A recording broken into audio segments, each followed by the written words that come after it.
ಇನ್ನು ಮೂವರ ಶೂಟೌಟ್ ಖಂಡಿಸಿ ಸಂಬಂಧಿಕರ ಪ್ರತಿಭಟನೆ. ಸೂಕ್ತ ನ್ಯಾಯ ಸಿಗೋವರೆಗೂ ಕೂಡ ಧರಣಿಯನ್ನ ಬಿಡಲ್ಲ ಅಂತ ಪಟ್ಟು ಹಿಡಿದಿದ್ದಾರೆ.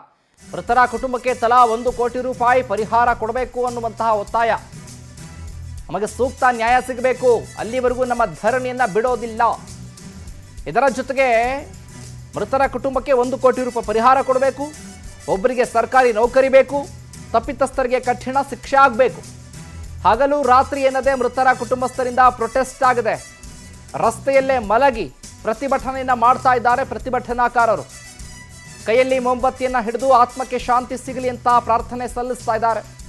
ಮಲೆಮಹದೇಶ್ವರ ಬೆಟ್ಟದ ಮುಖ್ಯ ರಸ್ತೆ ಬಂದ್ ಮಾಡಿ ಆಕ್ರೋಶವನ್ನ ವ್ಯಕ್ತಪಡಿಸಿದ್ದಾರೆ. ಮೂವರ ಶೂಟೌಟ್ ಖಂಡಿಸಿ ಸಂಬಂಧಿಕರ ಹೋರಾಟ ನಿರಂತರವಾಗಿ ನಡೀತಾ ಇದೆ. ಸೂಕ್ತ ನ್ಯಾಯ ಸಿಗಬೇಕು ಅಂತ ಹೇಳಿ ಧರಣಿಯನ್ನ ಮಾಡ್ತಾ ಇದ್ದಾರೆ.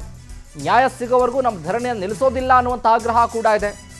ಇದರ ಜೊತೆಗೆ 1 ಕೋಟಿ ಪರಿಹಾರ, ಸರ್ಕಾರಿ ನೌಕರಿ, ಇನ್ನು ಅಧಿಕಾರಿಗಳ ವಿರುದ್ಧ ಕಾನೂನು ರೀತ್ಯ ಕ್ರಮ ತೆಗೆದುಕೊಳ್ಳುವವರೆಗೂ ಕೂಡ ನಮ್ಮ ಹೋರಾಟ, ನಮ್ಮ ಧರಣಿ ನಾವು ನಿಲ್ಲಿಸೋದಿಲ್ಲ ಅಂತ ಹೇಳಿ ತಡರಾತ್ರಿಯಿಂದಲೂ ಕೂಡ ಹೋರಾಟವನ್ನು ಮಾಡ್ತಾ ಇದ್ದಾರೆ. ರಸ್ತೆಯಲ್ಲೇ ಕೂಡ ಮಲಗಿ ಪ್ರತಿಭಟನೆಯನ್ನು ಮುಂದುವರೆಸಿದ್ದಾರೆ.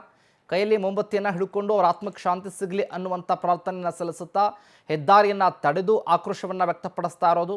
ಇನ್ನೂ ಕೂಡ ಮೃತದೇಹಗಳನ್ನು ಪಡ್ಕೊಂಡಿಲ್ಲ. ಯಾಕಂದರೆ ಇನ್ನು ಅವರ